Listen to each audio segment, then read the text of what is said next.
cash o cash deposits. And with the Office of the Ombudsman, which consider the Vice President's submission of SALEDs, ito ang tinatawag natin na Statement of Assets, Liabilities, and Net Worth. Kapansin-pansin na mula 2016 hanggang 2024, tumaas ang net worth ng Vice Presidente mula 34 million patungong 88 million. Ngunit kapansin-pansin din na mula 2019, zero cash o cash deposits ang idineklara. Wala kahit 5. Kaya hindi maiwasan ni Congressman Joel Chua na magsabi, wow, wala daw cash o cash deposit. Tama po ang tinig ninyo. Walang cash sa bulsa o kahit sa bangko. Kung biro man ito, hindi ito nakakatawa. Dahil kung walang cash o cash deposit, ang tanong, paano umikot ang pera?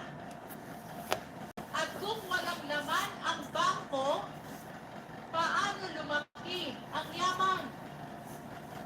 At paano nakapag-deposit si Congressman Percy Sendanya sa isang bank account na nakapangalan sa Vice Presidente? At ibig ba nitong sabihin ay ang Vice Presidente ang kaisa-isang opisyal sa buong Pilipinas na walang land bank account? At iyan ang mga tanong na iniwan ng SALED. Pangalawa, ang AMLC at ang bilyon-bilyong galaw ng pera.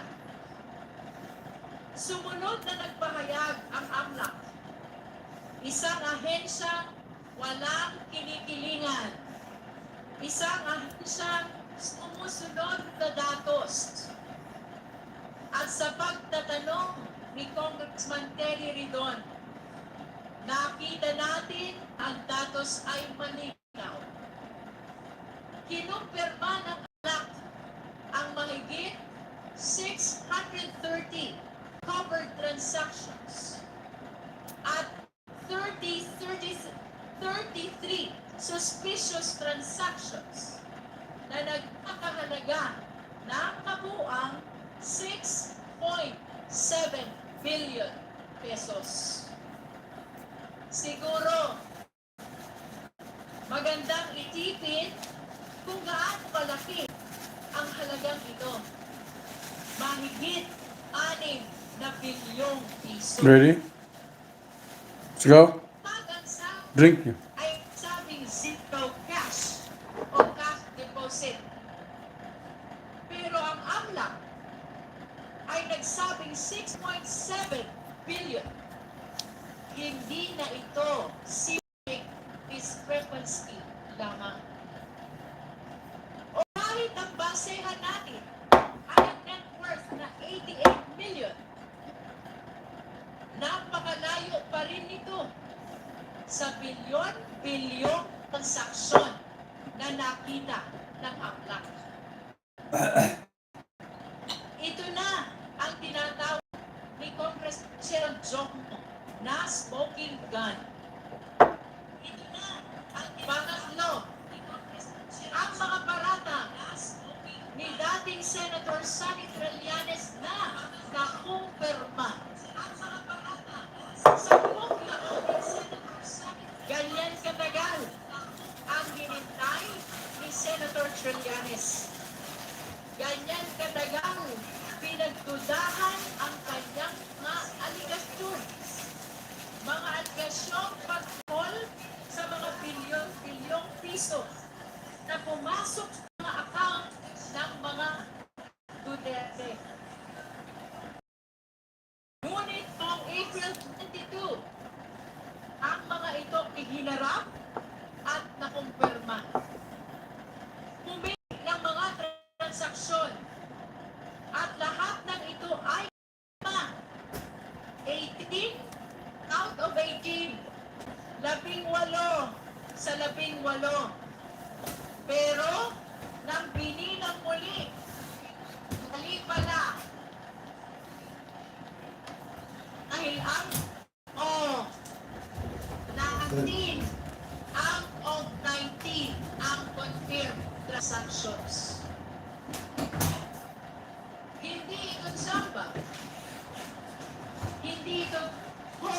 residents. Ito ay kumpirmasyon. Dati, parang chismis lang.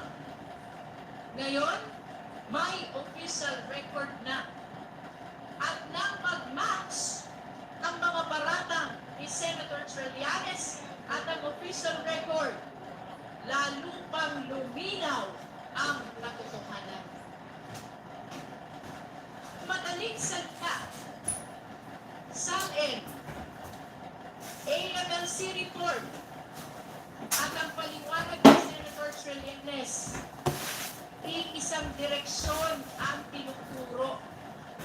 At gaya ng sinabi ni Deputy Speaker J.T. Suarez, hindi talaga pumunta ito sa kwesta at sa posisyon.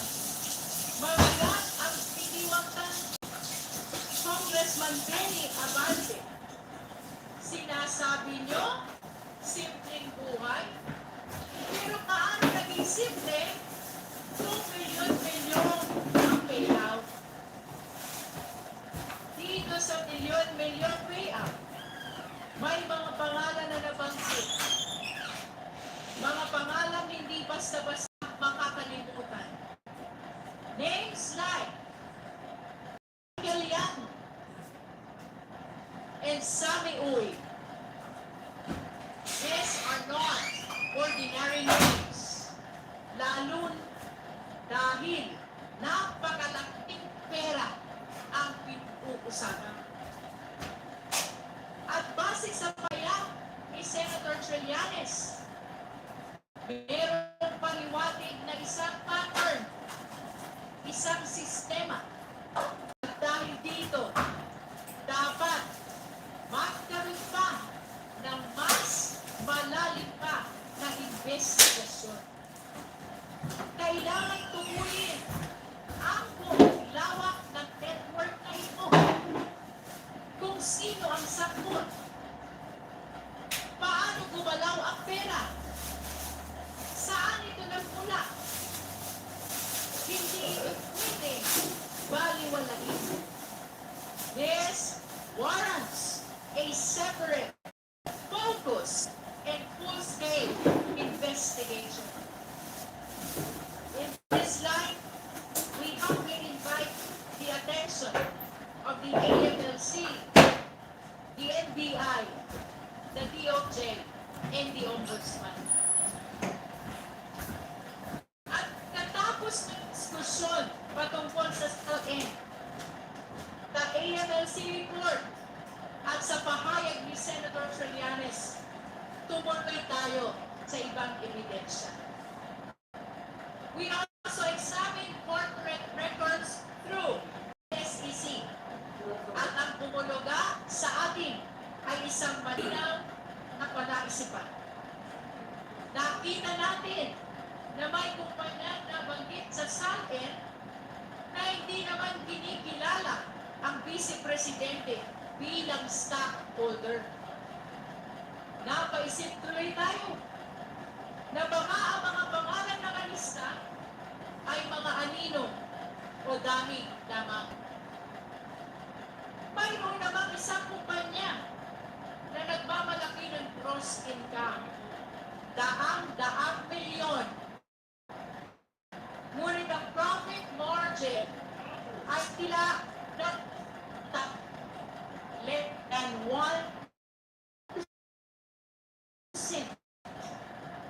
Habang ang ibang kumpanya naman ay wala talagang kita at puro net losses. Sa gitna ng pagtatanong ni Congressman Lordan Suwan, nakita natin na mayroon din isang kumpanya kung saan aktibong Vice Presidente bilang stockholder at board member. Kaya bumabalik ang tanong, maaari ba na maging aktibo sa negosyo ang isang nakaupong Vice Presidente? Maaari ba na maging public naman sa umag at negosyante sa gabi? At pagkatapos ng mga usapin ito, Dumako tayo sa kahon. Isang selyadong kahon mula sa BIR. Punong-puno ng ebidensya. Ngunit, nananatiling sarado, nananatiling selyado. Nandyan daw ang mga report ng Vice Presidente sa kanyang mga kinita sa mahabang panahon. Ibig sabihin, kung hindi may paliwanag ang bilyong-bilyong transaksyon na napit ng AMLT, nasa loob kaya ng kahon na iyan ang paliwanag? Marahil pwedeng pag-isipan. Kung ang SALN ay nagsasabing walang cash at cash deposit, at 88 million ang laman ng kabuang net worth, paano ito itatapat sa report ng AMLC na nagpapakita ng mga transaksyon na umaabot sa bilyon-bilyong piso? At kung ang negosyo ay lugi ayon sa SEC, at ang sahod bilang Vice Mayor, Mayor, at Vice Presidente ay hindi naman aabot sa 100 milyon, saan? Saan ang galing ang bilyon-bilyong transaksyon? Ang tanong, mga ginagalang ng mambabatas, mga minamahal nating kababayan, ang tanong, nasa loob ba ng kahon ang kasagutan? Bagamat pansamantalang ipinagpaliban ang pagbukas ng selyadong kahon, malinaw sa ating lahat, ang kahon na yan ay hindi lamang kahon ng papel. Iyan ay kahon ng napakaraming katanungan. Katanungan na dapat sagutin at dapat suriin sa tamang panahon. Pagkatapos ng mga revelasyong ito, agad nag-react ang kampo ng Vice Presidente. Muli, 3 punto ang malinaw sa reaksyon. Una, sabi ng mga abogado, handa raw sumagot ang Vice Presidente. Handa raw siyang humarap, pero sa Senado. Hindi dito, kundi sa Senado. Ang upuan ng Vice Presidente ay nanatiling kante. Nakaisip tuloy tayo kung siya sasagot. Hindi ba tinigilala na rin niya na meron lang sapat ebidensya dito? At patungo na talaga sa Senado ang kasong ito? Pangalawa, tungkol sa mga naibunyag ng AMLAC, lalo na yung 6.7 billion, hindi raw nila sinasabing tama o mali ang mga numerong ito. Ngunit ang payo nila, be cautious. Ingat daw tayo. Mag-ingat. Naaalala tuloy natin si John Lloyd Cruz sa kanyang karakter na Popoy. Kapag pinapayuhan tayong Popoy na mag-ingat, mamdaman natin ang pagmamahal. Yan talaga ang paalala ni Popoy. Ingat tayo lahat. Pero dito, ang bilin nila na mag-ingat tayo ay mukhang hindi galing sa malasakit. Tila isang babala o baka nga isang babala.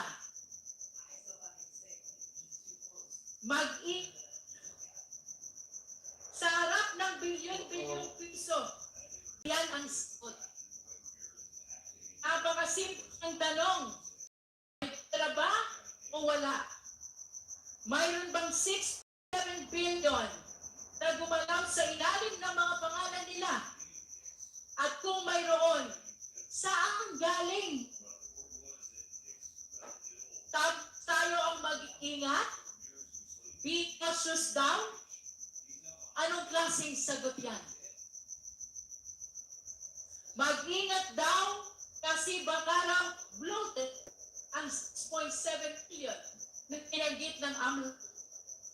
Baka paikot-ikot lamang ang pera kaya lumaki ng ganito.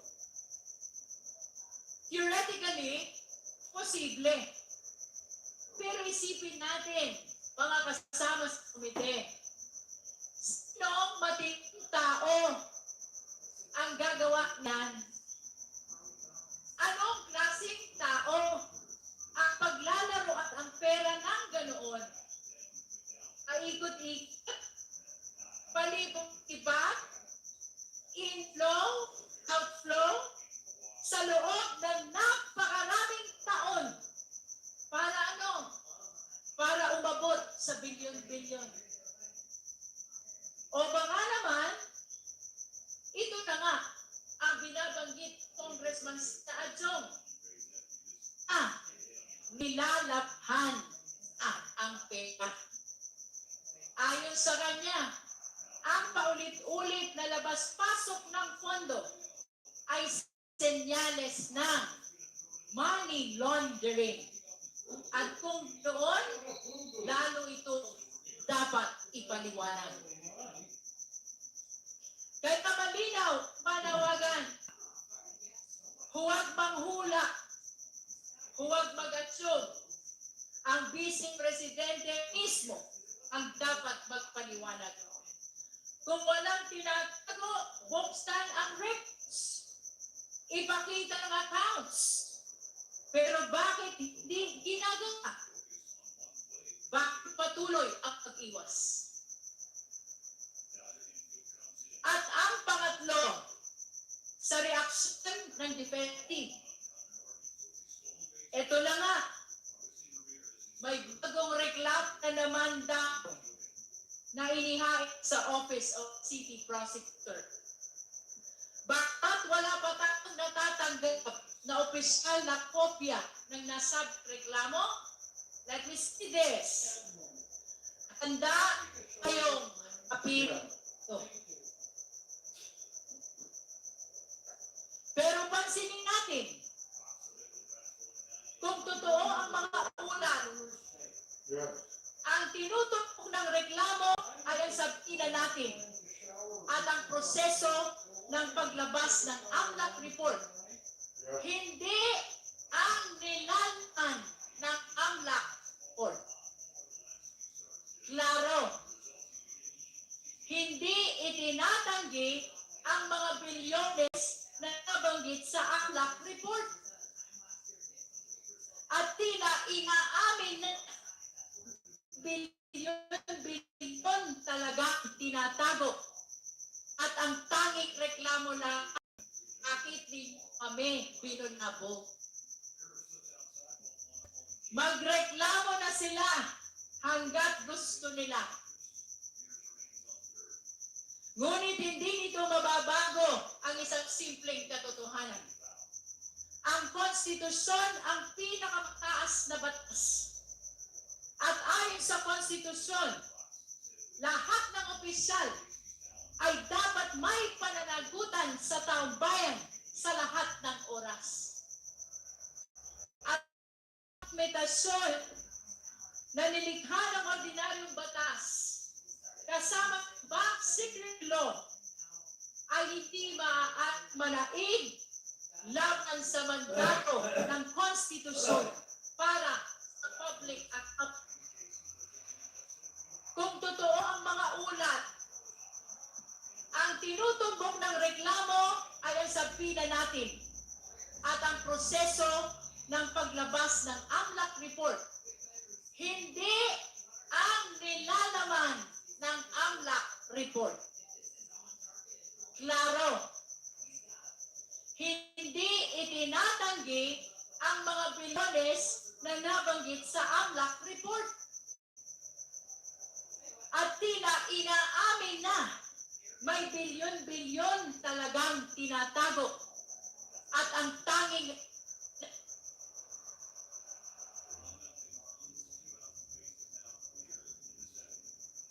na mahal na kababayan, dagdagan pa natin ito and listen to this.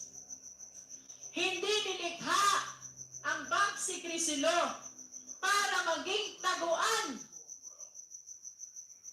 ng hindi may paliwanag na yaman. Ang layunin ng Bank Secret Law ay protektahan ang lehitimong deposito. Hindi pagtakpan ang kahina-hinalang galaw ng bilyon-bilyong piso.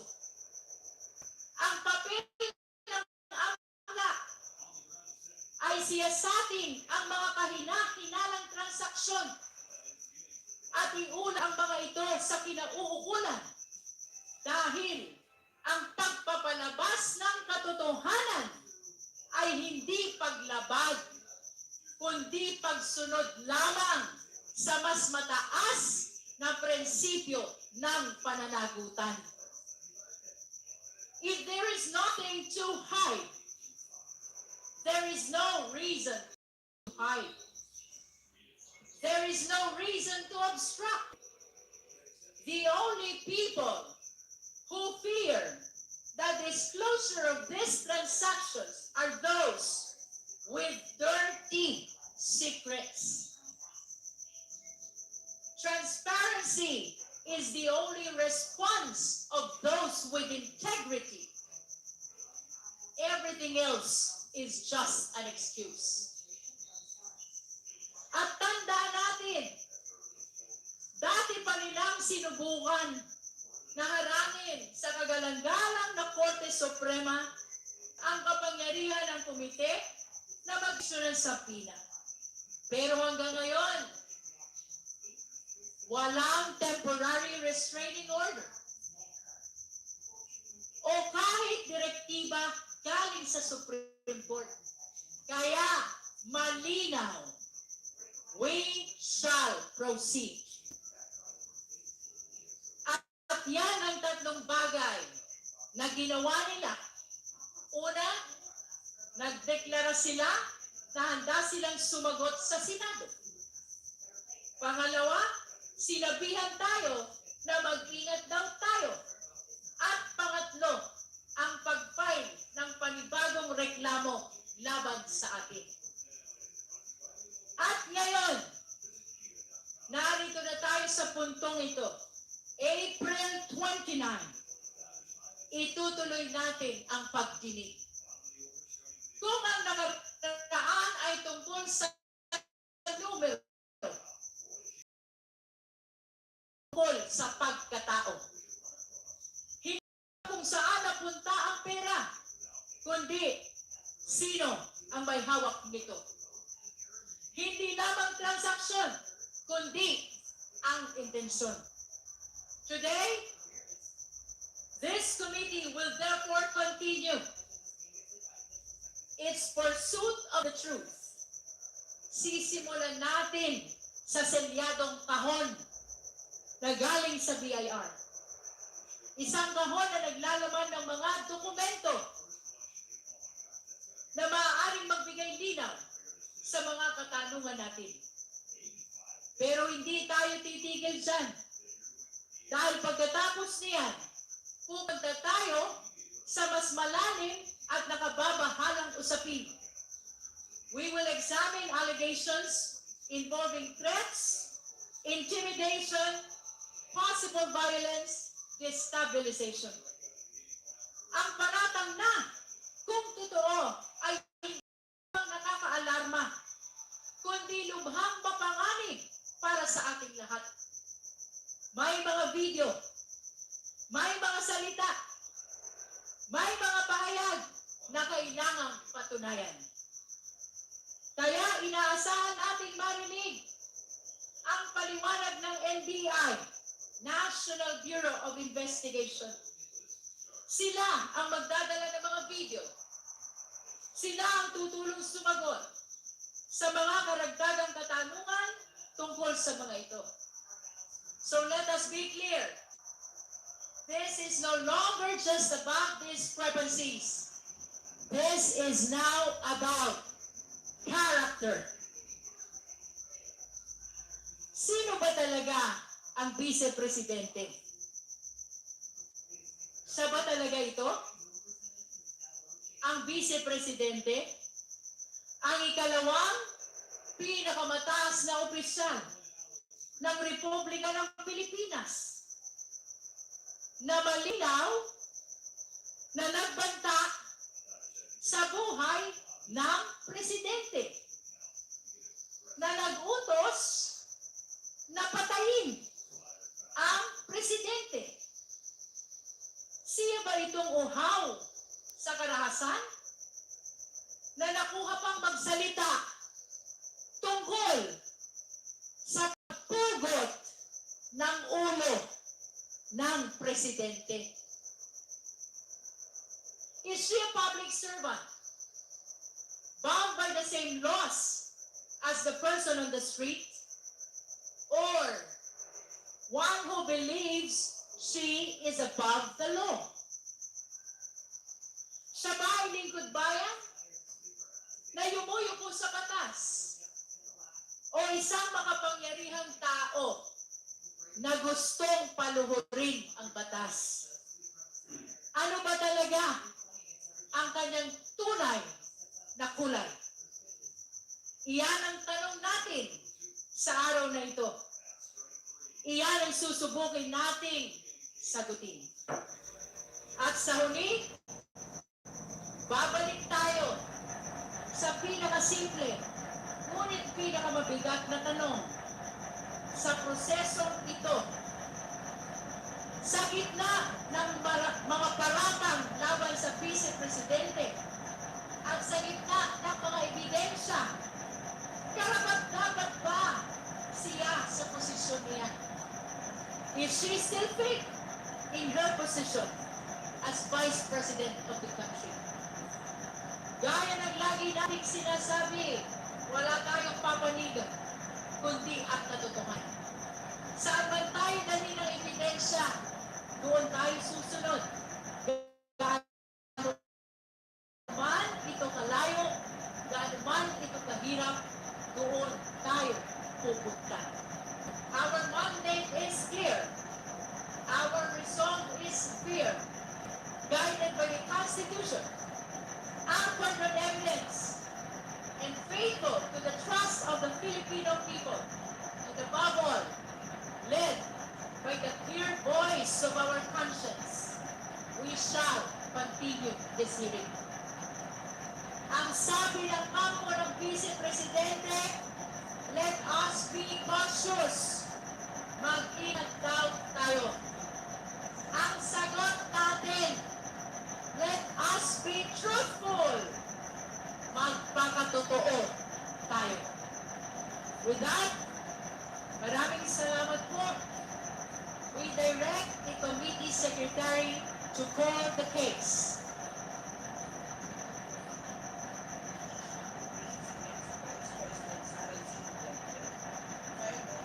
Father Joel Sabada et al. And endorsed by Representative Laila M. De Lima and filed by Attorney Nathaniel G. Cabrera and endorsed by Representatives Bienvenido M. Abante Jr. and Francisco Paulo P. Ortega de Cis. Madam Chair, may I do it? The Honorable President Lana, Madam Chair, may I make a short manifestation? can we do this after all the roll calls? Thank you, Madam. Thank you, Concept. We likewise direct the committee secretary to call the complainants, at least in order to be acknowledged.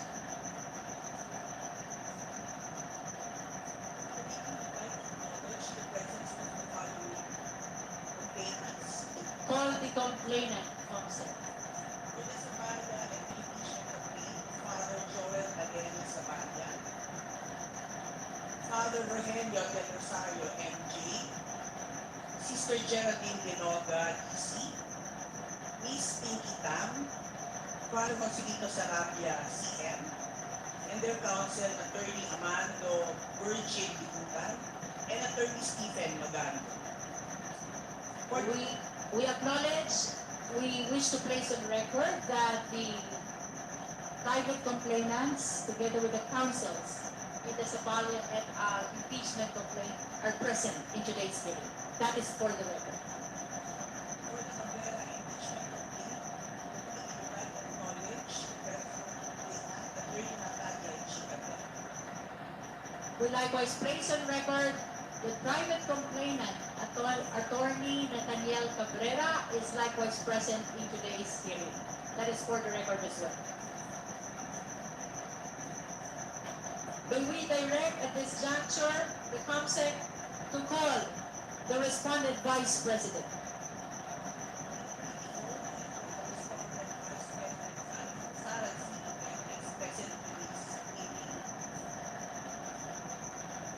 The respondent is not present in today's hearing, Madam Chair. Let it be placed on record that the committee secretary called the respondent Vice President, but she is not present in today's hearing.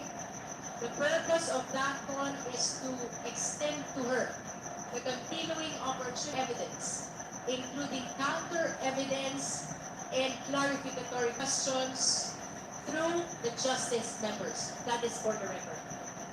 Finally, COMSEC, please call the resource persons.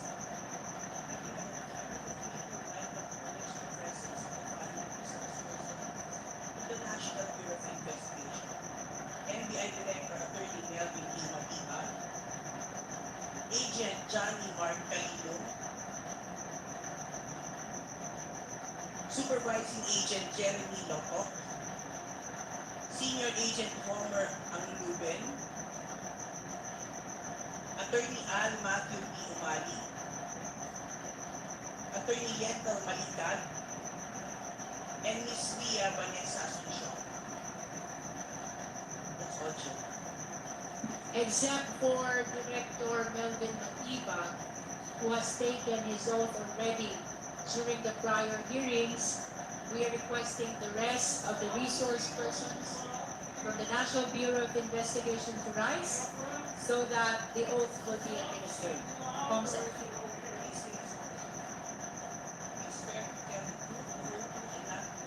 For this committee. Thank you, Chair.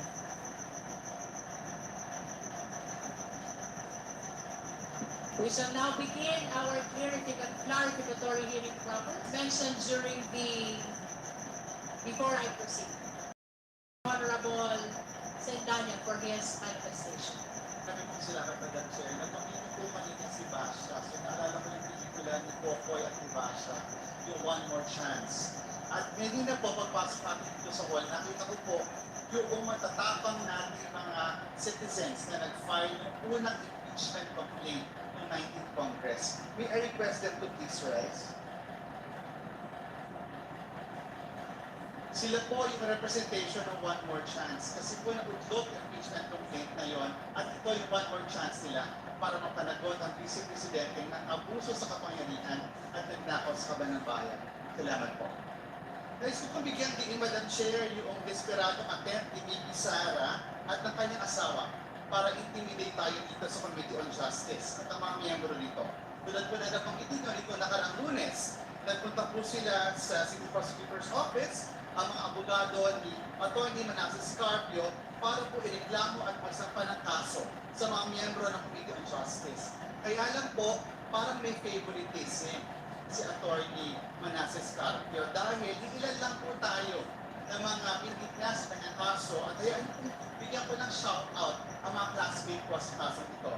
COJ Chairperson, Representative Jervin Luistro, Representative Leila de Lima, at Representative Chel Jokno. Ang masasabi lang po natin dyan, manalamin po sila para makita nila kung sino talaga ang totoong nagkasala sa batas, lumabag sa batas, at nagkasala sa sambayan ng Pilipino. Hindi porket na-discover ng komite ang 630 covert transactions na nagkakahalaga ng 6.77 billion in total ay nilibag agad ang kanilang karapatan. Hindi rin dahil may 33 suspicious transactions sila na posibleng kaugnayan ng unlawful activities gaya ng money laundering at droga, ay dapat bigyan sila agad ng proteksyon ng korte. At tanong hindi dahil humigit kumulang 2.87 billion ang maaaring sila po ay tumanggap na ayon sa ating pong Bank Secrecy Law ay maaaring pa rin nariyaan dahil nga po ang nakita lamang natin ay yung inflow at outflow at yung ating po subtract 2.87 billion ang natira. Hindi po ibig sabihin dahil nalaman natin ito at kung binasa nila na buo ang Bank Secrecy Law ay nag-violate na tayo ng batas. Linawin po natin, hindi si VP Sara Duterte at ang kanyang husband of the year, Max Carpio, ang biktima dito. For the reference of everyone, napakalaking halaga po ng 2.87 billion pesos. Aabutin po ng ang isang minimum wage earner sa Metro Manila ng 11,300 years para kitain ang 2.87 billion pesos. 11,000 years pong pagtatrabahuhan ng isang manggagawang Pilipino. Ang bilyong-bilyong pisong labas-masok sa mga accounts nila. At ilan po dito ay tumutugma pa sa mga deposito ng kanilang family friend na si Sammy Cool. Kung sino pa talaga ang may bilyones, sila pa talaga ang pumunta sa piskal para magsabi sila ay victim. On a related note, same day last week, lumabas ang ICC decision tungkol sa jurisdiction sa kaso ni former President Rodrigo Duterte. Kasabay ito ng pagtutok ng sworn testimony ni former Senator Trillanes at ng reports ng AMLC. Nagkumpirma pa sa mga questionable bank transactions ang mag-amang Duterte. Kung sino pa talaga ang pasimuno ng drug war, sila pa talaga ang may bilyong-bilyong drug money. It was no coincidence that these developments fell on the same day. It signaled that accountability is catching up. Simula na ito ng paniningil sa mga Duterte at hindi ang take na ito ni Max Carpio at kahit ano pang legal harassment ang makakapigil sa pagtiyak natin sa pananagutan. The committee will never bow down to billionaires, drug syndicates, or thieves. Our allegiance only lies with the Constitution and the Filipino people. Again, we will not bow down to billionaires, drug syndicates, or thieves. Gagawin natin ang ating trabaho at pananagutin ang nang-abuso sa kapangyarihan at nagnakaw sa kanyang bayan. Maraming salamat, Madam Chair. All the manifestations of the Honorable Santana is noted by this group. Madam Chair, Now we recognize the Honorable Chelcho. thank you, Madam Chair. Good morning to everyone. Nung isang araw po ay kumalat ang balita na may nagsampa ng kaso laban sa akin, laban kay Congresswoman Laila de Lima, kay Congressperson Percy Sandani, at mismo kay Chair Jinky Luistro. Sabi daw ay nilabag daw namin ang Anti-Money Laundering Act, Bank Secrecy Law, at ang Data Privacy Act. Of course, kilala po natin na kung sino man ay pwedeng maghain ng kaso, karapatan naman nila yun. Pero kailangan natin bigyan din ito. Ang ginagawa lang po namin, ang ginagawa ng buong committee, ay ang aming tungkulin sa ilalim ng konstitusyon. Wala po kaming nilabag na batas, puro legal ang ginawa po namin. Kaya po mismo sa konstitusyon nakalagay, and I quote, "No member shall be questioned nor be held liable in any place for any speech or debate in the Congress or in any committee thereof." Yung pong pag-issue natin ng subpoena sa Anti-Money Laundering Council ay mismong nakabase sa rules of impeachment ng House of Representatives. And I quote, "The committee shall have the power to issue subpoena and subpoena to compel the attendance of witnesses and the production of documents and other evidence." At, Madam Chair, ayon mismo sa ating Korte Suprema, hindi sahod ng Anti-Money Laundering Council ang mga sinasabing prohibition from disclosing information. And if I may add, no member of the committee belongs to the Anti-Money Laundering Council, and no bank deposits were disclosed during the hearings here. Sabi mismo ng Supreme Court, the prohibition and confidentiality provisions cannot apply to the AMLC. Otherwise, it would contravene its direct mandate under Section 7 of the Anti-Money Laundering. Kaya po, Madam Chair, I think it's pretty clear na itong pagsasampa ng reklamo dapat sa akin ay isang diversionary tactic. Gusto nilang malimutan ng taong bayan kung bakit tayo narito. Sana po huwag tayong madala at ako po, I can speak for everyone else who has been charged. Hindi kami natatakot, hindi kami ma-intimidate. Itutuloy po namin ang aming tungkulin bilang mga members ng Committee on Justice at representatives ng mga sambayan ng Pilipinas. Thank you, Madam Chair. All the manifestations of the Honorable Joke is noted by this committee. Now we recognize the Honorable Congresswoman Lai Adelim. Thank you, Madam Chair. This is just very brief. Good morning to my colleagues in the Committee on Justice. Sinasang-ayunan ko po at sinusuportahan ang mga statements ni na Representative Persis Endani at Representative Chel Jokno. Malinaw po ang agenda dito sa pagsampak na naman ng kaso na yan sa Quezon City Prosecutor's Office. Pagkatapos na nagsampak sila ng 3 o 4 na petisyon before the Supreme Court, and then meron din kaso before the Regional Trial Court. So ito na naman, criminal case. Ito po ay panglilihis sa issue. Ang akala nila matitinag tayo, ang akala nila ay hindi na natin itutuloy itong ginagawa natin, which is an imperative constitutional duty. Nakakapagtaka lang kung bakit na single out 4 na pangalan, 4 na mga miyembro kasama yung chair sa kaso na yan. We all know yung pagsapina ng mga AMLAC records are a collective decision of this committee. Ang pagkakaalala ko, wala namang nag-object doon sa pagsapina ng AMLAC records. And then, ito nga po, kaya hindi natin alam, ano na naman yan. And tutuloy mo natin itong trabaho natin at hindi tayo magpapalito, magpapaderail sa mga ginagawa ng mga para sa akin ay isa na namang legal harassment sa pagganap ng ating mandato bilang committee in an impeachment proceedings. Maraming salamat. Madam Chair, all the manifestation of the Honorable Titi Martin. Are you a respondent or also? No, Madam Chair, I would just also like Would you like to be a respondent also? No, Madam Chair. But I'd You, like to the say- Honorable Go is recognized. Thank you, Madam Chair. Despite the fact that hindi ko responded doon sa case, nonetheless, I'd like to also manifest my support sa actions ng committee na ito. And syempre, pag-criticize din doon sa mga naging developments in the past few days, papunta po supposedly sa last hearing date ng House Committee on Justice sa pag-find ng probable cause. Clear naman po sa arguments last hearing na foresee natin tinatry gamitin yung Section 6 ng Anti-Money Laundering Act and a misinterpretation of it para maging grounds for a harassment suit. Again po, Section 6 provides that the AMLC can have authority to inquire into particular deposits through a court order. Iba yun sa ginagawa natin. Ang ginagawa po ng committee na ito ay a government agency asks a government agency about records na meron na siya.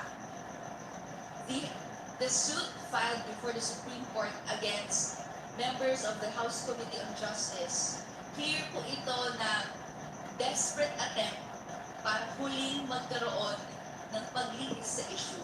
Ang tawag po natin dito grasping at straws dahil wala na pong mga arguments na maipresenta sa committee in relation sa kung paano ba didepensahan yung patuloy na hindi pagsagot ni VP Sara Duterte sa mga standing allegations laban sa kanya. So, Madam Chair, and to the fellow members of the House Committee on Justice, kailangan na natin po mag-proceed sa iba't ibang processes of this hearing and beyond para matatakan na po natin with finality may probable cause po or hindi para magtuloy-tuloy at hindi po natin i-entertain yung mga mis of laws para po po, Malitis UP. Thank you, Madam Chair. Madam Chair. On the manifestation of the Honorable co-ordinator, the Honorable Joel Chua. Thank you, Madam Chair. Madam Chair, I would like to make a manifestation of support to all the, or to the four members of this committee.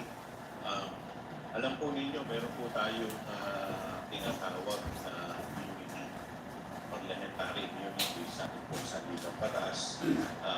Ito po'y ginagawa lamang po ng mga kasama natin ang kanilang tungkulin. With that manifestation, Madam Chair, I move that we adopt this manifestation as a common sentiment of all the members of the committee. This manifestation of support, I so move, Madam Chair. There is a motion to adopt the manifestation of support.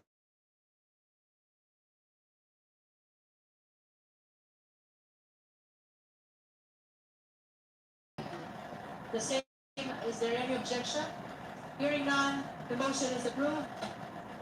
Let it be placed on the record that the manifestation of support is expressed by the entire Justice Committee for the four respondents in the criminal complaint filed by Attorney Manasseh Park. Before we proceed to the first item of our agenda, may we direct the committee secretary to report to us whether all the documents submitted during the April 14 and 2026 hearing have been transmitted to the complainants, the respondent vice president, and all the justice members. Comsec, please.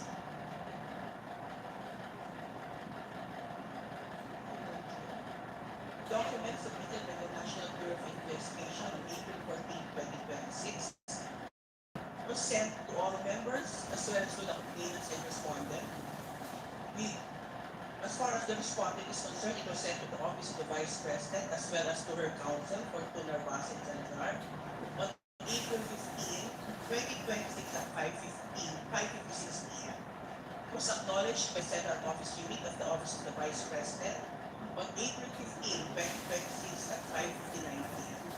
And then there was no acknowledgement from her counsel, Fortuna Narvaez and Salazar. As far as the complainants are concerned, the documents submitted by the National Bureau of Investigation was sent to the complainants in the Zavala and Ali impeachment complaint to Attorney Amando Virgil Lidutan on April 21, 2026 at 3:16 p.m. and was acknowledged on April 21, 2026 at 3:15 p.m. It was likewise sent, the documents were likewise sent to Attorney Nathaniel Cabrera, complainant in the Cabrera impeachment complaint on April 21, 2026 at 3:16 p.m. There was no acknowledgement from Attorney Cabrera. That's all, Your Honor. Thank you, Madam Chair. Thank you, Comsec.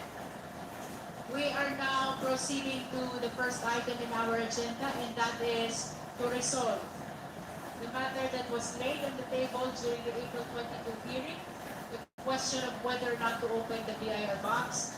May I direct the committee secretary to bring to this table the BIR box.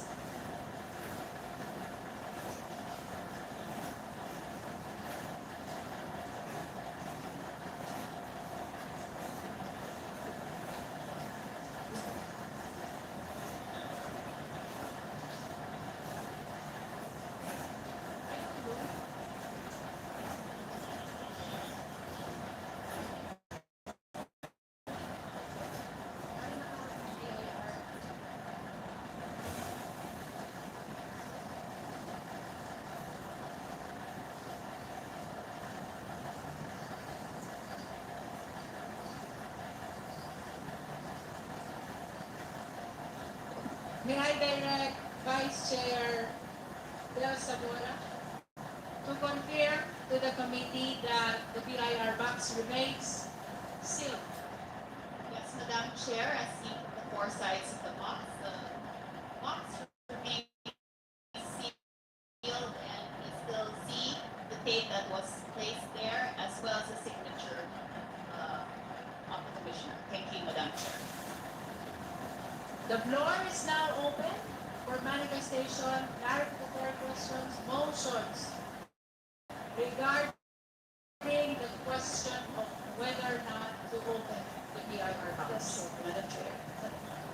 The Honorable Mika Gonzalez and then the Honorable Laila De Lima. Thank you, Madam Chair. That is correct, Madam Chair. Last on April 2022, we laid on the table the decision on whether we should open the box together with the Commissioner. So, Madam Chair, with that being said, I move that today, April 29, we decide in this committee whether we open the box or maintain the box intact and sealed. Thank you, Madam Chair. May I request the Honorable Gonzalez to clarify the motion? Is it a motion to open or motion not to? I would like to rephrase. I move, Madam Chair, nagalugin na lang po natin, na desisyonan na po natin ang issue na ito kung bubuksan o hindi ang box na isinumite ng PIR noong nakaraang committee hearing. Perhaps that is a manifestation of our intention that we deliberate first on the issue of whether we would open or not open the BIR box. Thank you, Honorable Gonzalez. Now we recognize the Honorable Laila De Lima. Maraming salamat po. Mine is a manifestation and a motion. Gusto kong ulitin at panindigan yung aking naging posisyon last hearing nung tinalakad po natin yung laying on the table ng issue na to para na bubuksan ba o hindi yung BIR box at i-examine yung mga tax records. Presumably yung laman yan ay yung mga BIR tax records na kasama po sa subpoena. Ang aking pong pinakaposisyon ay sakto po sa kapangyarihan natin, kasama sa mandato natin, flowing from the Constitution itself, to do that, to open the box and examine the contents of the box, because these are all subpoenaed by the House Committee, and this is relevant to the issues at hand, to the ground of unexplained wealth. Totoo po, sinabi na po ng PIR Commissioner, nandito po siya noong April 22, na meron mo yung komisyon sa National Internal Revenue Code, Section 270, which establishes the general prohibition on the disclosure of taxpayer information. Ang pinipinalize nga po yung unlawful divulgence by BIR officials and employees of those taxpayer, of any taxpayer information. Pero meron mga exception. Ang isa po sa exception ay kapag ang mismong House in an inquiry in aid of legislation ay i-request ito, pero dapat nasa executive session. Yun po yung malinaw na exception. Ang posisyon ko po ay kung exception na tinuturing ang paghingi o pag-request ng House, ng appropriate House Committee in aid of legislation, lalo pong dapat payagan, lalo pong i-recognize yung pagkuha ng impormasyon na yan while sitting in an impeachment proceedings ang komite ito. Because higher level at superior level po ang status ng ating komite kapag sitting in an impeachment proceedings. Now, to be unequivocal about it, Madam Chair, the constitutional duty vested upon this body cannot be invaded, curtailed, or conditioned by statute. Any law, however worded, must yield when it stands in the way of a direct constitutional command. Section 270 imposes a prohibition, but Section 20A carves out an exception. But both remain statutory in nature. Neither can prevail over the Constitution. Kung papayagan natin ang isang provisyon ng batas, ng NIRC, ang magdidikta o maglilimita sa kapangyarihan ng komiteng ito na isang mahalagang organo sa ating sistema ng papanagot, para na rin natin ibinaba ang konstitusyon sa antas ng ordinaryong batas. Hindi po ito katanggap-tanggap. The Constitution is supreme. Statutes are subordinate. Administrative interpretations, just like what was shared to us or shared with us by the Commissioner of the BIR, are even more so subordinate to the Constitution. When the Constitution commands, all else must give way. We are convened as the House Justice Committee, acting not in our ordinary capacity to legislate, but in the exercise of one of the most sovereign powers entrusted to this body, the power of impeachment. And this power is not incidental. It is not auxiliary. It is a direct constitutional mandate designed as a check against grave abuse, betrayal of public trust, and wrongdoing by the highest officials of the land. In this context, I respectfully submit that the refusal to open and examine the income tax returns in question on the basis of statutory confidentiality under the National Internal Revenue Code is a misapprehension of the constitutional order. Let us be clear, ulitin ko lang po, impeachment is not a mere legislative inquiry. It is a distinct constitutional process. To allow a provision of the tax code to override the constitutional power of impeachment is to invert the hierarchy of laws. It would mean that the legislative enactment intended for general administration could defeat a specific constitutional mechanism. Narinig na natin ang mga ebidensya. So wag na lang natin itong buksan dito sa puntong ito. At hayaan na lang natin ang Senado ang magbukas nito. Hindi ko po tanggap ang dahilan na yan. Kasi with more reason, now since we are talking here about establishing probable cause, determined probable cause, lahat ng mga pwedeng ipasok na natin para mas klaro ang usapin ng probable cause, dapat po ibigay na o makita na natin. Dapat po makita na natin ang laman ng box na yan. Hindi mo natin pwedeng ipadala lang sa Senado na hindi natin alam. Kasi later, tayo din po ang prosecutors. It's the House, acting through a panel of prosecutors, ang titingin nito at magrepresenta nito before the Senate. Now, makita na po sa puntong ito natin kasi tayo yung magiging prosecutors later at para lalong mapalakas ang usapin ng probable cause. So I submit that this body has both the authority and the duty to examine the income tax returns in question, subject to appropriate safeguards if necessary, but not subject to outright prohibition. The Constitution demands no less. Let us affirm that in the hierarchy of laws, the Constitution remains supreme.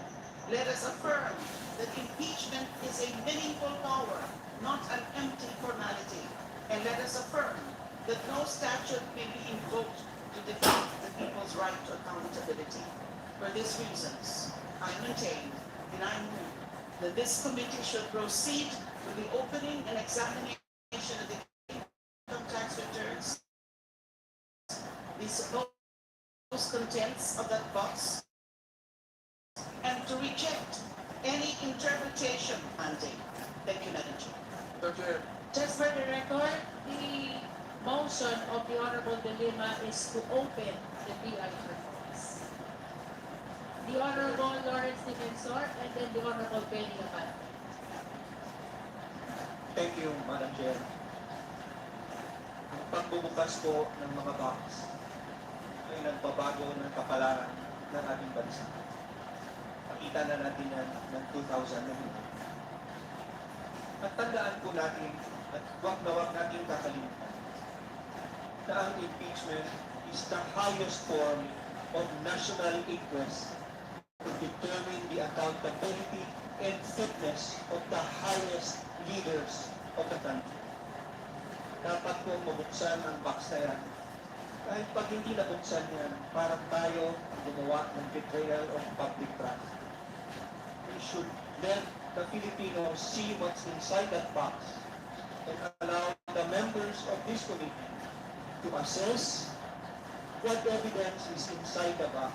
Kung ito ba ay nakapagpapatatag ng ebidensya laban sa Vice President o makakasuporta sa respondent at sa kanyang posisyon na siya ay walang kasalanan. Madam Chairman, there is no other mandate for the House of Representatives having the sole power to initiate impeachment complaints but to open the evidence and to let the members assess and decide for themselves how it will play a part in the exercise of their vote in this committee and in the Thank you so much, Madam Chair. Thank you, Honorable Lawrence Defensor. Next is the Honorable Benny Abad. And then Honorable Chua, and then Honorable Vice Chair Pope, and then Honorable B.S. Janet Pinay, Congresswoman Bernadette Barbers, and Congressman Jude Isidre. It seems everybody wants to speak, and Congressman Pino, and Congressman Emeng Pascual. Now, let us recognize the Honorable Benny Abad. Maraming salamat po, Madam Chair. Kailanman dito po kumpestiyonin ang mga legal opinion ng ating mga abogado dito sapagkat di naman ako abogado. Subalit, kahit po ako hindi abogado, eh, hindi ako masyado nakatulog at rin kasi pinag-aralan ko ito kung bubuksan ito. Anyway, nakaharap tayo ngayon sa isang mabigat na desisyon. Isang usapin na hindi lamang susukat sa ating galing sa batas, kundi pati na rin sa ating prinsipyo at integridad. Sa harap natin, andyan po yung mga income tax returns ni Vice President Sara Duterte at ang kanyang asawang si Atty. Manscarpo. It is a literal and figurative Pandora's box na nasa pangangalaga ng House Committee on Justice. Napakasimple po ng question. Dapat ba nating buksan ang kahon na ito? Sinabi mo sa Biblia, sa Luke 12:2, akin pong babanggitin sa wikang Tagalog, walang natatako na hindi mahayag at walang lihim na hindi malalaman. Naniniwala tayo sa transparency. Naniniwala tayo sa accountability.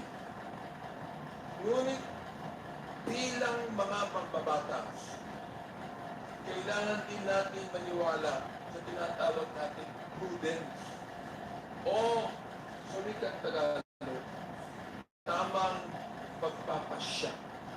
Hindi po yung galing sa batas, kundi prudence. Mayroon tayong tinatawag na power of the supreme at ang power of the purse. Sabi nga ng ilan, ang kapangyarihan ng Kongreso ay nasa itaas ng tinatawag natin legal food chain. Pero tandaan po natin, just because we can do something does not mean we should. Ulitin mo. Just because we can do something does not mean we should. Bakit po ako nag-aalangan? Unang-una, sa aking pag-aaral, privacy and the law. Meron tayong Section 270 ng NIRC na nagbibigay proteksyon sa confidentiality ng mga taxpayers. Pero una. Pangalawa, private rights. Kasama sa usapin si Atty. Manscarpio, isang private citizen na may karapatan sa data privacy. Hindi po siya rito ang ating hiudugis bilang merong impeachable offense. Number 3, process over politics. Ang trabaho ng House ay tukuyin lamang ang probable cause. Kung may usok ba sa likod ng apoy. Ang pagtitimbang ng ebidensya at ang pagbubukas ng mga selyadong dokumento ay mas nararapat na gawin sa Senate sitting as an impeachment court. At wala po akong pasubali, Madam Chair, na ito ay papasa sa plenary at pupunta sa impeachment court sa Senado. Bakit kinakailangan tayo magmadali? Sa Ecclesiastes chapter 3 verse 1, sinasabi, sa wikang Tagalog, babagitin ko ulit, sa bawat bagay ay may kapanahunan at panahon sa bawat layunin sa silong ng langit. Ang panindigan natin ay ito sa akin. Kapasyahan. Keep it sealed right now. Hayaan natin ang Senado ang magbukas nito bilang bahagi ng impeachment trial para buksan ang katotohanan sa tamang panahon ng paglilitis. Huwag nating pangunahan ang proseso para sa kapakanan ng ating legal system at ng ating bansa. Madam Chair, at mga kaibigan ko dito sa Committee on Justice, di ba mas maganda na may suspense kama? Di ba?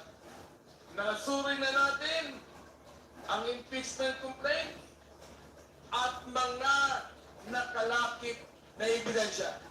At naniniwala ako, if every congressman will just appreciate the pieces of evidence that has been talked about in this committee, hindi po malabo na ito ay magtagumpay sa plenaryo at makarating sa impeachment court. Ihain na natin, ang articles of impeachment sa Senado nang may paggalang sa batas at tapos sa Diyos. Tinimbang na natin at sapat na para sa probable cause. Dito po sa Committee on Justice, tinimbang natin si Vice President Sara at nakita natin ang laki ng kanyang pagkukulang. Probable cause. Madam Chair, my dear colleagues, kaya po yan po ang aking stand. Sana po ay suspense na lang natin ito at hayaan natin ang impeachment court ang magbukas nito. Maraming salamat po at palain tayo. We've heard legal arguments as well as the Bible verses and lessons. That's our very own piece of Benny Abante. Now we recognize the Honorable Joel Chua. Thank you, Madam Chair. Madam Chair, at this point in time, ako po ay naniniwala sa argumento po at sa legal opinion ng ating kagalang-galang na Congresswoman Laila De Lima at ganun din sa ating napakahusay na Assistant Majority Floor Leader, Congressman Noy Defensor. Bakit ko po sinasabi na ako po ay sa kanila ay sumasang-ayon? Dahil kung babasahin po natin ang ating saligang batas, specifically Section 3, Paragraph 8, Article 11, sa Accountability of Public Officer, maliwanag po dito na sinasabi, the Congress shall promulgate its rules on impeachment to effectively carry out the purpose of this section. So, ibig sabihin po, tayo po ay binibigyan ng kapangyarihan ng batas, ng saligang batas, na magbigay o gumawa ng ating sariling patakaran. Patukoy po dito sa impeachment. Ngayon, sa ating pong rules, Section 7, malinaw po dito.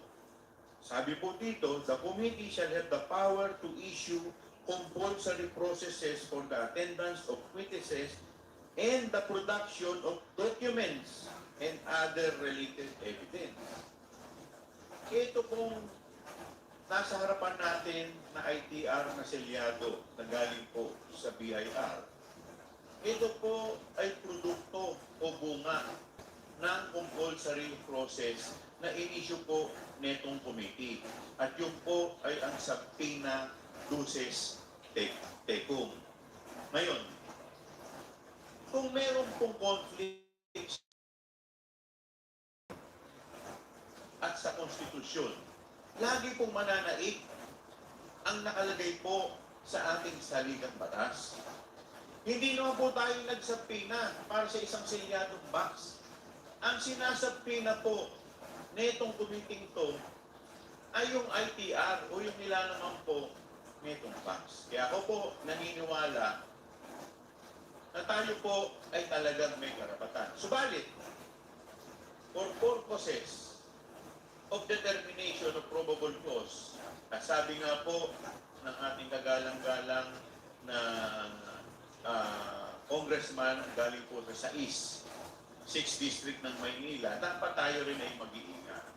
Pero hindi po ibig sabihin sa pag-iingat na to ay tayo sinusuko na po natin ang ating pong kapangyarihan.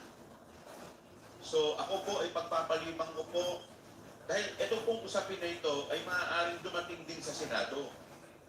Dahil kung babasahin po ninyo ang National Internal Revenue Code, hindi naman po sinabi na pagdating sa Senado ay exempted na.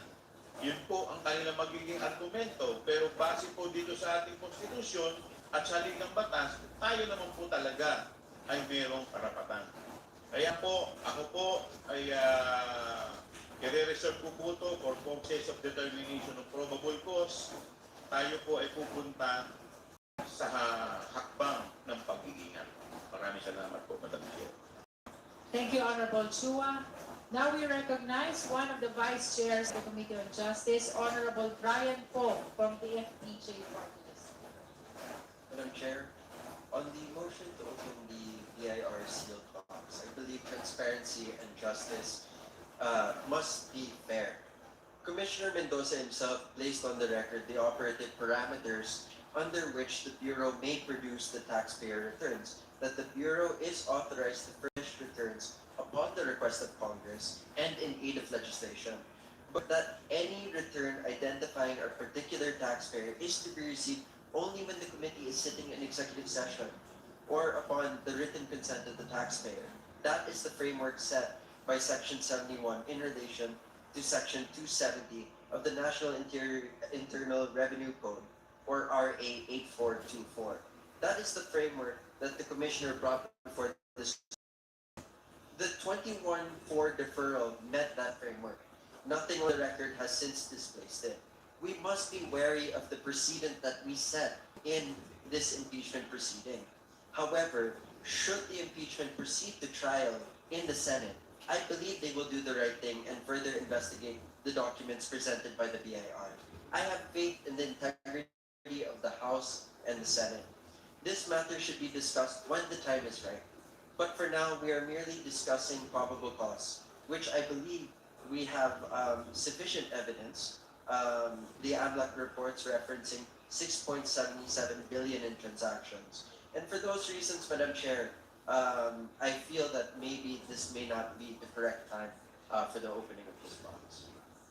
Thank you, Vice Chair po. Now let us recognize the Honorable Deputy Speaker, Janet Garib. Maraming salamat, Madam Chair. Madam Chair, narinig po natin yung mga brilliant legal minds sa mga miyembro ng Committee on Justice. At narinig po natin yung magkabilang panig. Let me go back to why we are all here. Andito po tayo kasi ginagampanan natin ang ating tungkulin when it comes to accountability of public officials. Kaakibat ng accountability ngayon ay full transparency. Kaya naiintindihan ko at ramdam na ramdam ko ang kagustuhan ng karamihan na buksan ang kahon galing sa BIR. Subalit, nung nandito ang BIR, napakaklaro din na sinabi nila na tali ang kanilang gusto man nila nila, subalit may mga batas kailangan nilang lampanan. Madam Chair, the thrust of the Committee on Justice is for accountability and transparency to prevail. However, hindi pa po tayo ang korte. We are not the impeachment court. We are simply determining the probable cause based on the complaints filed by the complainants here today. Ang puso ko ay sumisigaw na buksan. Subalit kung puso ko lang aking pakikinggan, ay pwede itong mailagay at amalihis ang dapat natin gawin. Our heart can always speak, but our minds should prevail. Napakasayang ng ating sinimulan kung sa huli hindi tayo maging maingat. In this line, Madam Chair, gustuhin man natin, this is not within the ambit of the Committee on Justice. I respect the brilliant legal minds. Ako po ay hindi abogado, kaya ako ay kailangan manigurado na hindi tayo magkamali. Dahil ang isang pagkakamali ay pwedeng mabasura ang lahat ng pinaghirapan ng komitibang ito. Maraming salamat, Madam Chair. In line with that, I just want to remind the committee members that since day one of our proceeding, we've been taking the conservative route. We've been taking the safer route because we acknowledge that we owe it to the sovereign Filipino people that this impeachment proceeding should be able to proceed and reach its conclusion. That is just for the record. Now we recognize the Honorable Congresswoman Bernadette Barbers from the 2nd District of Surigao del Norte.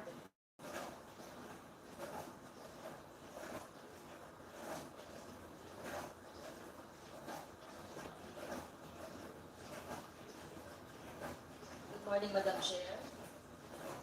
May clarificatory question po ako kay... This is for, the question is addressed for. We are not yet on the NBI. We're still on the question of whether to open or not. This box, would you like to be called during the time of the NBI? Stated. Thank you, Honorable Barbers. We will be proceeding to recognize the Honorable Congressman Jude Asidre from King of Party List.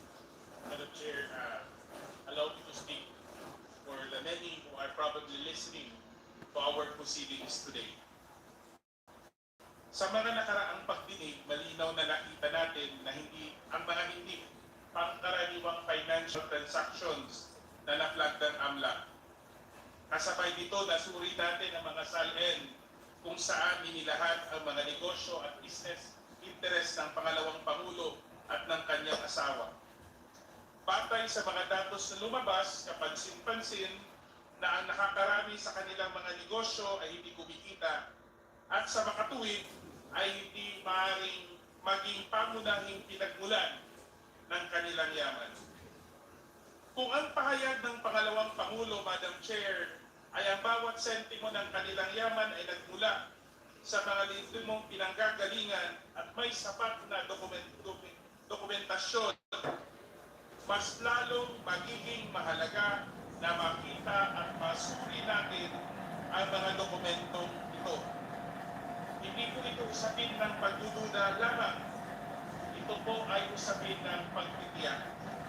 Sapagkat ang katotohanan, Madam Chair, kapag may sapat na batayan, ay dapat hindi kinakatakutan, ito ay nilalahat. Nabanggit ko po sa nakaraang pagdinig, alam natin kung magkano ang kinikita ng isang pangalawang Pangulo.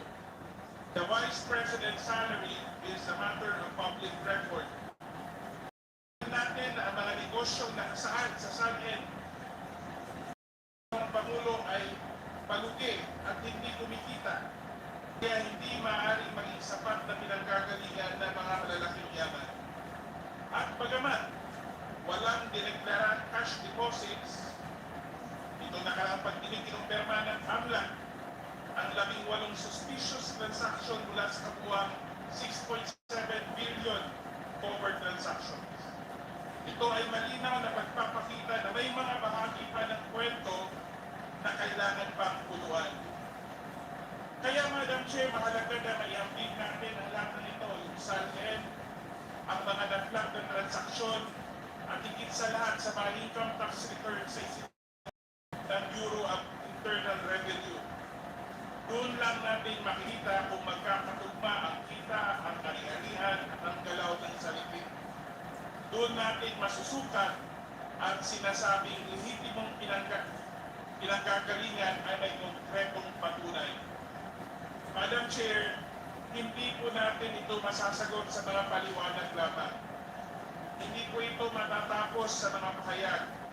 Ang katotohanan ay nasa mga dokumento at ang tanging paraan para maabot ito ay ang pagbubukas, pagsusuri at pag-aambing ng mga ito.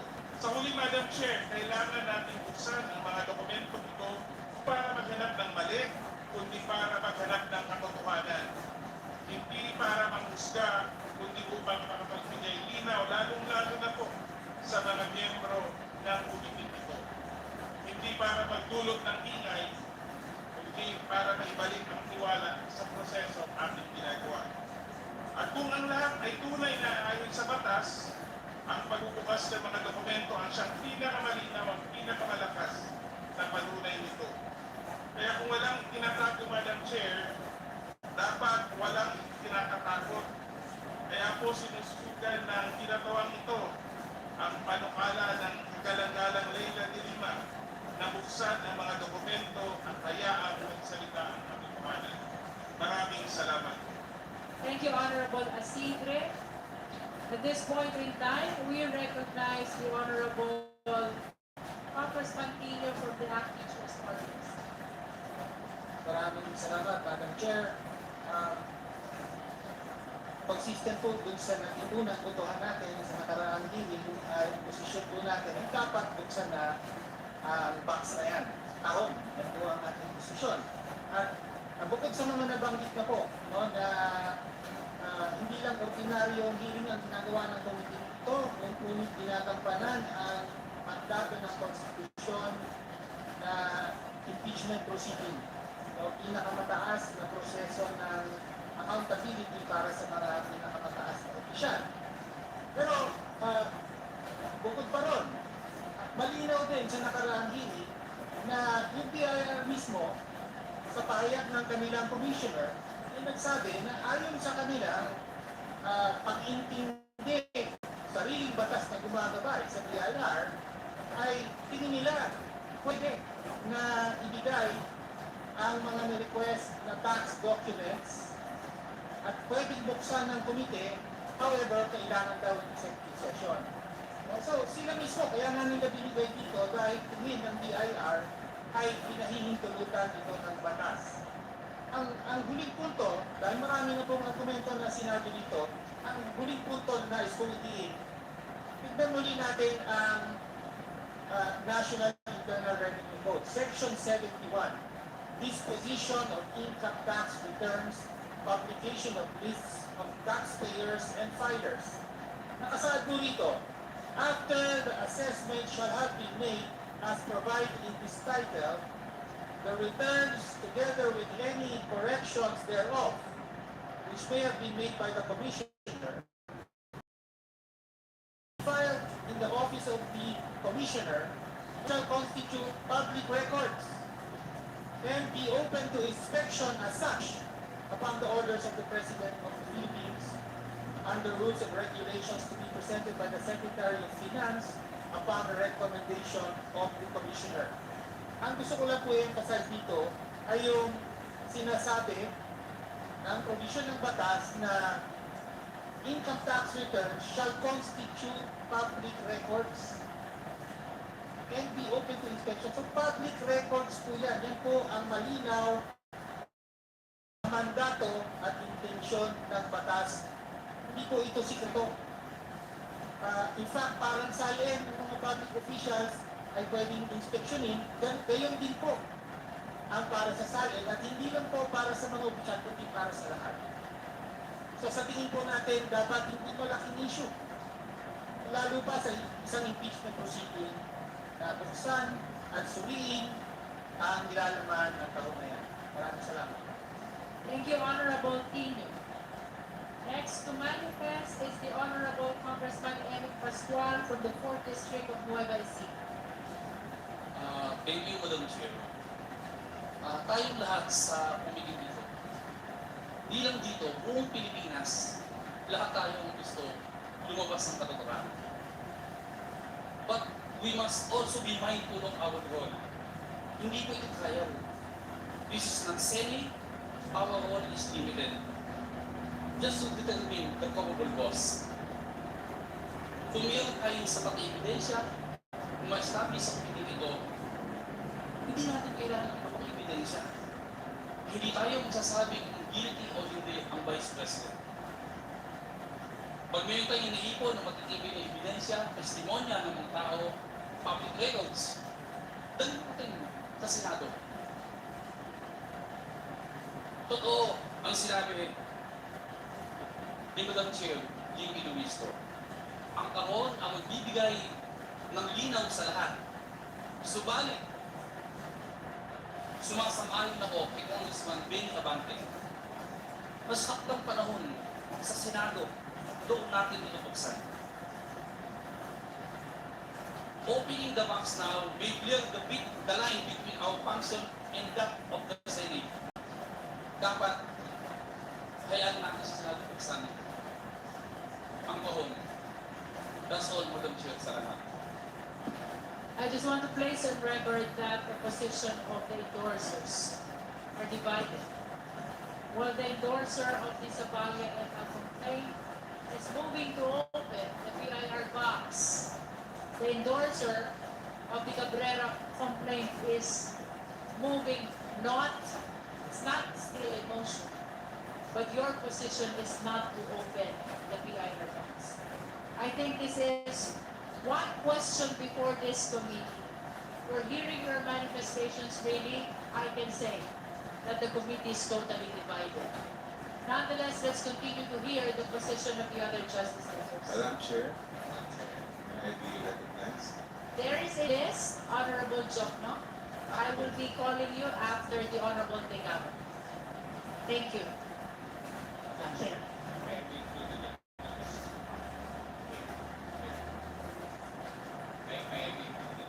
Honorable Cortez, I will be listing you down after Congressman John.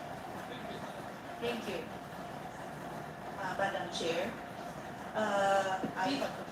There's a list. It's not yet your turn, with all due respect. Yes. The list is very sacred.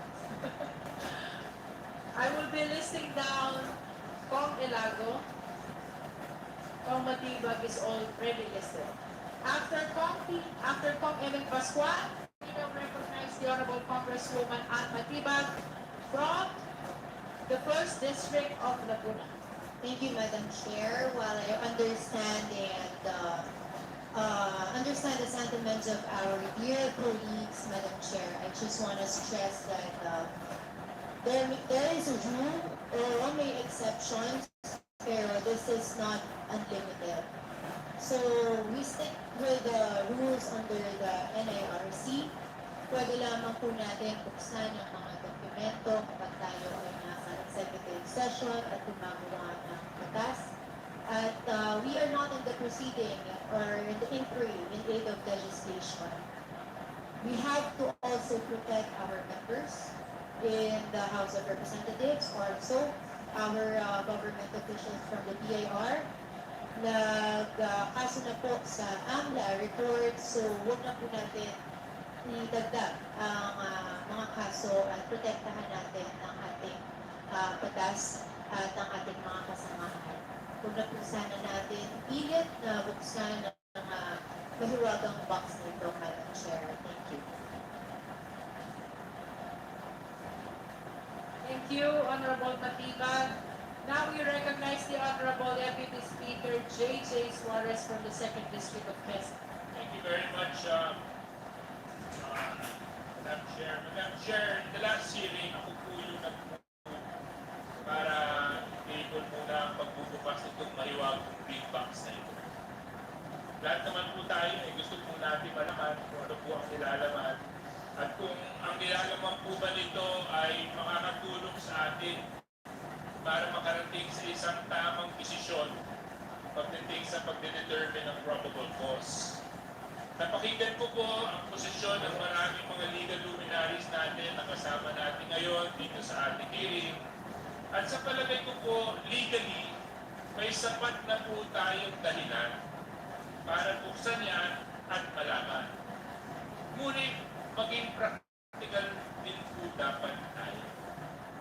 Sa simula po ng justice hearing, nakailang kaso na po ang sinampa ng kampo ni Vice Presidente sa Supreme Court, sa Quezon RTC, para pigilan po ang proseso ng pag-usad ng impeachment complaint. Ang masakit po dito ay ilan sa ating mga kasamahan, tulad ni Congressman Percy, at meron siyang mga batch states na binanggit pa kanina, ay nakasuhan pa isang araw. So I would rather eat the ball of the chairwoman who has always decided to proceed with caution. Because for all we know, opening this box, although we do believe has enough legal basis, might trigger another petition in the court to again stop the proceeding. So, sa akin pong palagay at mananaw, Madam Chair, position ko po, pag tayo po ay magpupuntahan, sa Senado na lang po natin buksan itong mahiwagang green box na.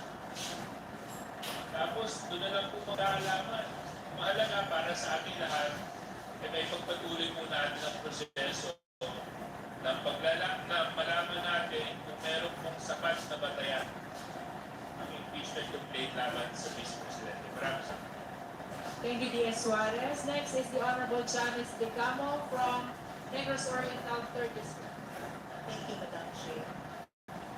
It has been said by so many already regarding the whether or not to open the box. But hearing DSJJ Suarez said, we have to proceed with caution. And I would like to reiterate that truly, if we are to proceed with caution, we have to remember the limitations of our procedure today. First, the procedure we are doing today is not in aid of legislation. It is an impeachment procedure. Second, it has to be in an executive session, which is also not happening.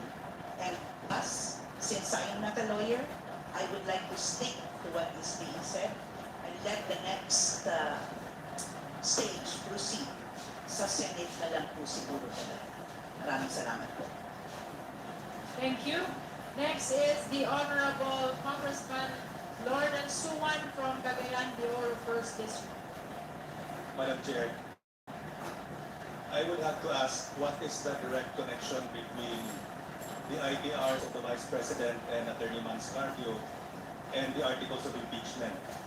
Because the articles charge confidential funds, irregularities, threats, sudden violations, destabilization, and none of these are proven or disproven by a personal income tax return. The IDR adds marginal evidentiary value at most. Actually, hindi po ako tutol sa transparency. Tutol po ako sa pag-bypass ng protection ng batas na nakalatag mismo doon. Kung gusto natin tingnan ang IDR, may paraan po. Executive session, Section 71, which requires the permission of the President himself, may mga safeguards. Hindi natin sisirain ang batas para patunayan ang isang pang batas. And of course, there's a basic rule of statutory construction, Madam Chair. Express enumeration excludes the unmentioned. And the exemptions do not mention impeachment at all. So the statute, when it was amended in 2010, had every opportunity to insert, quote-unquote, or upon order of either the House of Congress or either House of Congress in need of legislation or an order of the House Committee on Justice impeachment proceedings. Hindi nilagay eh. So I believe the omission is deliberate and exclusive. Madam Chair, if there are still uncertainties as to the legal basis and necessity of opening this box, then I think it would be prudent for us to open it at this stage.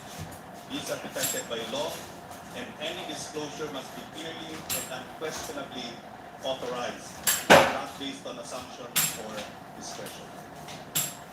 So you are joining the position of Honorable Speaker? No, I am against. You are not to open. Yes. Next is the Honorable Chelsea from the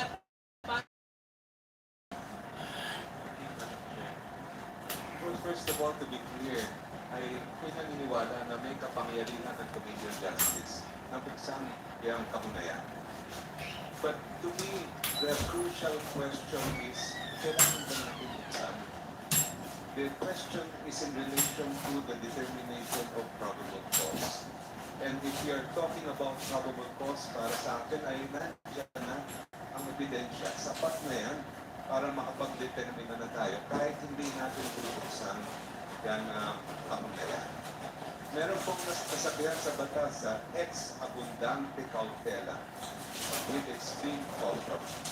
And out of the abundance of caution, I believe that it would be more prudent for us to leave this to the Senate to decide whether to open the box or not. Thank you, Madam Chair. Comchan, you're not joining the position of Kong Narla. For once, I think For we once. have some... That is for the record, for once. For the first time. Split issue. Now let us proceed to recognize the Honorable Sara Ilan. Maraming salamat, Madam Chair. This representation of Gabriela Reyes also joined the position of the Honorable Dilma and our colleagues from the Committee on Justice who are in favor of opening the box. Nasa kapangyarihan ng Committee on Justice na buksan ang box na ito at kung kakailanganin na tayo ay magkaroon ng executive session, bakit hindi natin kung ito ay makakatulong sa House Committee on Justice na kasunod sa ating sarili of proceedings sa pagkahawak at sa pag-initiate at pagsisimula ng mga impeachment complaints. Sang-ayon sa ating rules at habang naka-executive session at kung makakatulong sa ating determination ng probable cause, dapat gawin natin ito. Hindi biro ang ating kinakaharap, nasa pangalawang pinakamataas na posisyon ng pamahalaan ang may nakahain na impeachment complaint. Kaya napakahalaga na mabusisi natin ang bawat dokumento sa ating responsibilidad na ma-determine kung sapat ka ang probable cause para ito, para ang impeachment proceedings na ito ay magtuloy-tuloy. Para sa interest ng transparency, para sa interest ng accountability, Madam Chair, kinakailangan ng natin dapat tayo mag-ingat, hindi dapat tayo umatras at kinakailangan natin gamitin ang kapangyarihan ng political justice sa ayos ng konstitusyon na magpatuloy sa proceeding na ito. Gawin ang lahat para matiyak na malinaw at kaya sa pagpapatuloy ng proceeding na ito. Maraming salamat, Madam Chair. Thank you. Any other justice members who wish to manifest on the Honorable STML, Lawrence Defense? Sorry, with the indulgence of Honorable Defensor, let us acknowledge, recognize the Honorable Joe Cortez. Pasensya na po. Madam Chair, we are currently at the stage of the determination of probable cause. And in doing so, we have accepted the fact that we are not a trial court and therefore restricted by certain rules. Even testimonies and affidavits of direct witnesses cannot be examined beyond the corners of their affidavit, meaning no probing questions are allowed during this stage of the proceedings. And with that restrictions, I would understand that the NIRC Section 20, Paragraph 8 is very clear on the restrictions on the opening of the banks. And the exercise of restraint, I would suggest that we limit our proceedings within the four corners of the provisions of Section 20, Paragraph 8 of the NIRC. Furthermore, my seatmate here, Congressman Abante, has a very persuasive argument that has legal and biblical basis. The legal basis, I fully understand being a lawyer, and the biblical basis, I further fully understand as I have studied for the priesthood sometime in the past. With that, Madam Chair, thank you very much. Maraming salamat po, Honorable Womo Cortez. Now we proceed to the Honorable Lawrence Defensor, our Senior Deputy Majority Leader. Salamat po muli, Madam Chair. 6 na beses ko pong narinig ang word na cautious, pag-iingat.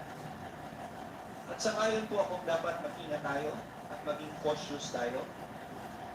Dapat po maging cautious at mag-ingat tayo na dapat hindi mangyari na ang simpleng batas o ang simpleng statute tulad ng tax code or the National Internal Revenue Code ay payagan natin mag-undermine ng ating saligang batas o pinakamataas na batas sa buong bansa. A simple statute should never undermine the highest law of the land kasi magiging masamang precedent nito sa mga susunod na impeachment proceedings. At kahit wala na tayo, ay i-invoke itong precedent na ito na pwedeng harangin pala ng simpleng batas ang mandato ng konstitusyon na dapat mailabas. Gusto kong mailabas kung ano man ang nilalaman niya. Kasi baka may ebidensya, baka pag-dismiss ng kaso laban sa Vice President. The evidence inside that box could acquit the Vice President at hindi na siya maantala sa trabaho niya. Ngayon pa lang at hindi na tumagal ang impeachment na ito. Baka meron ding ebidensya na makapapatatan pa ng ebidensya, makakakumpinsi pa ang miyembro ng mga komitibang ito para mas maging matatag ang kanilang pagtuto. Public office is a public trust.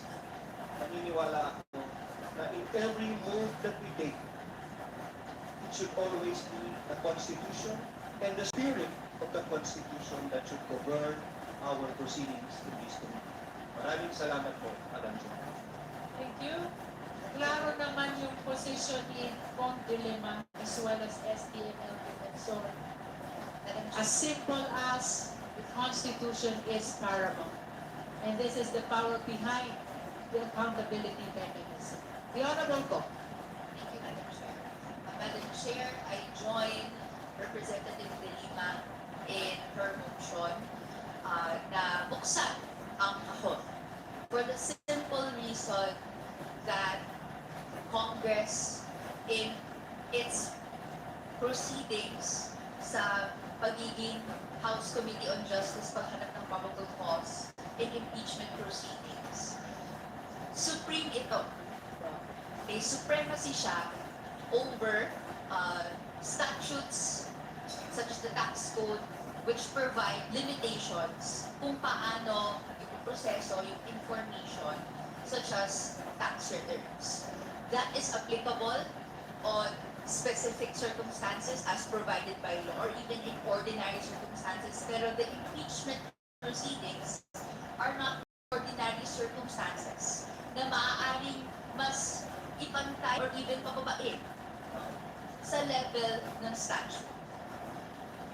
Ang fear ko po, Madam Chair, and that's why I'm also raising this manifestation, lahat po ng ginagawa natin dito will set a precedent in the future.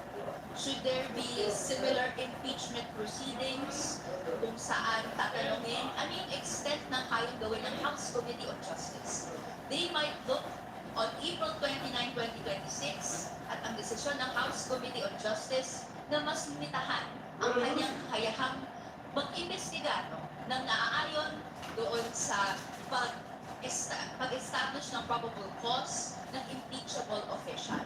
They might look at this and say, oh, dito, out of caution na hindi makasuhan, etc. They decided conservatively. And if continuously in history we will decide conservatively, mas lilimitahan at mas lilimitahan yung kapangyarihan ng hindi lang po ng House Committee on Justice, pero ang pagtingin ko at ang pag-appreciate ko din, this branch of power, the legislature. So, this manifestation is in support of the balance of powers na dapat na i-exercise ng legislature na naaayon sa Constitution, na hindi po dapat natin tinatali yung ating mga kamay para hindi magawa yung dapat naman po na nakalagay sa highest law of the land, kaya natin gawin. That is all, Madam Chair. The last justice member to manifest on this is Congressman Terry Ridon from Bicol Saro Party List. Hindi ko lahat naman po tayo ay gusto mabuksan itong box na ito. Una dahil nakabatay po ito sa constitutional power natin po bilang impeachment proceeding to subpoena documents like DIR documents. Pero ang kailangan mo natin ang pagpasyahan ngayon, sapat na po ba ang mga ebidensyang inilatag ngayong araw po na ito para magkaroon ng finding of probable cause on unexplained wealth? Hindi ko even without opening the box, sapat-sapat na po, sobra-sobra pa nga yung pong nailatag na ebidensya nung nakaraang linggo.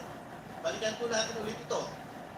Ang laman po ng AMLAC report, which was never denied by the Carpio complaint, 6.77 billion in total transactions, 4.4 billion in inflows.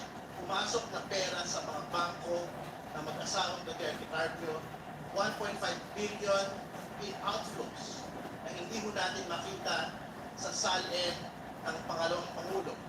2.8 billion in net inflows na dapat ay nananatili sa kanilang mga bangko pero hindi nakalahad sa SALN ng pangalawang Pangulo. Masukin po natin yung SALN mismo kung bakit po ito sapat na ebidensya na nakalagay sa SALN for 2024, 88.5 billion pesos lamang po. On those two pieces of evidence and reports pa lamang po, mga kaibigan, sapat-sapat na sobra-sobra pa ho. Ito pong finding of probable cause. This particular section of impeachment proceeding will go straight to the Senate. Sigurado po tayo dyan. At I'm quite certain that this box will be open at the level of trial. So, Madam Chair, tingin ko kung wala naman po kailangan pong pag-usapan, magandang pagbotohan na po natin ito pong bagay na ito. Our parliamentary status, the Honorable De Lima already moved to open the BIR box. And then we heard the different positions of the justice members. And we continue to hear, because I could see members still raising their hand. Madam Chair. Can we call Honorable Marcoleta first? Honorable Marcoleta is a non-member of Justice Committee. Of course, we recognize her opportunity to manifest her position as well. Thank you, Madam Chair. Thank you for highlighting my being a non-member of this committee. I highlighted also that I you have every have right the to speak. privilege to manifest your position. Thank you po. Because that is according to our rules, Honorable Marcoleta. Including the highlighting of being a non-member. Kasama po yun. The rule that non-members cannot raise a motion and cannot vote, but they can manifest. And that is observed in all committees in the House of Madam Chair, I Representatives. think that's it that I'm about to make a motion. Wala nang po ko sinabi. Anyway, ma'am, Magandang hapon po sa Madam Chair, Madam committee Chair, na ito. Madam Chair. Is that a point of order? Yes, this is point of order. I just would like to find out if he is a she or a he because you have been mentioning her. Point of order, Madam Chair. Let's allow Congressman Marcoleta to proceed. All right. Honorable Marcoleta is recognized. You may proceed. Madam Chair, I just would like to make it clear. He Madam is Chair, he. He is he. I stand corrected. in order, Madam Chair, because I just want to, because you said twice her. All right. So I would like to find out if she is a she or a he. He is he. Make a ruling and allow Congressman Marcoleta to proceed. As a response to the Honorable Abante, we are addressing now Honorable Marcoleta. He, him, his, and the chair therefore stands corrected. You may proceed, Honorable Marcoleta. Thank you, Madam Chair. Thank you for that clarification, Bishop. Any other? Ewan ko kung is that germane to this hearing. Anyway, magandang araw po, Ginang Madam Chair at sa mga kapitag-kapitagang miyembro ng committee na ito.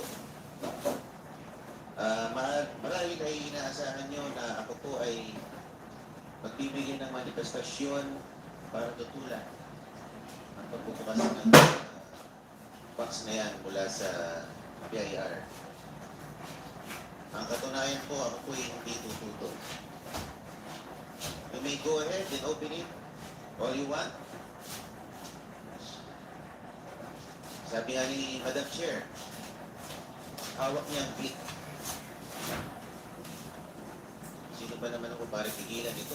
Sabi nga ng kanta, huwag mong bibitawan. Huwag niyang bitawan yung box. So I dare the committee to open the box. But with a caveat, siguraduhin niyo po na hindi kayo nakalalabag sa batas. At sinabi rin po ni Popoy sa pelikula, I deserve an explanation. I deserve an acceptable reason. Siguraduhin niyo po na pupupuksan niyo yan, meron po kayong acceptable reason na naaayon sa batas. At ako po ay kaisa niyo rin sa komite na ito sa paghahanap ng katotohanan. Pero sa ating paghahanap at pagsasiliksik ng katotohanan, siguraduhin po natin na tayo po ay hindi nakalalabag sa ating mga batas. Maraming salamat po, Madam Chair. Again, that is a manifestation and therefore it does not deserve or require questions. Let us proceed. If there are no other members who wish to, the Honorable Sendanya is recognized. Thank you very much, Madam Chair. Ang haba ng pagkukuhan natin kay Basa at saka kay Popoy. Nagkaroon na nga po ng sequel ang mga one more chance. Second chance? Chair Navarro. Inuulit ko po. This is a second chance to hold the Vice President accountable for abuse of power at dun po sa pagnanakaw sa mga ng bayan. At yung second chance po na ito, 2 years in the making. That's why we appeal to the wisdom of this committee to ensure that we hold her accountable. Sabi nga po ng mga kaibigan ko, eyes on the ball. And the ball is ensuring that we get this to the Senate and the Vice President is convicted. And I hope that with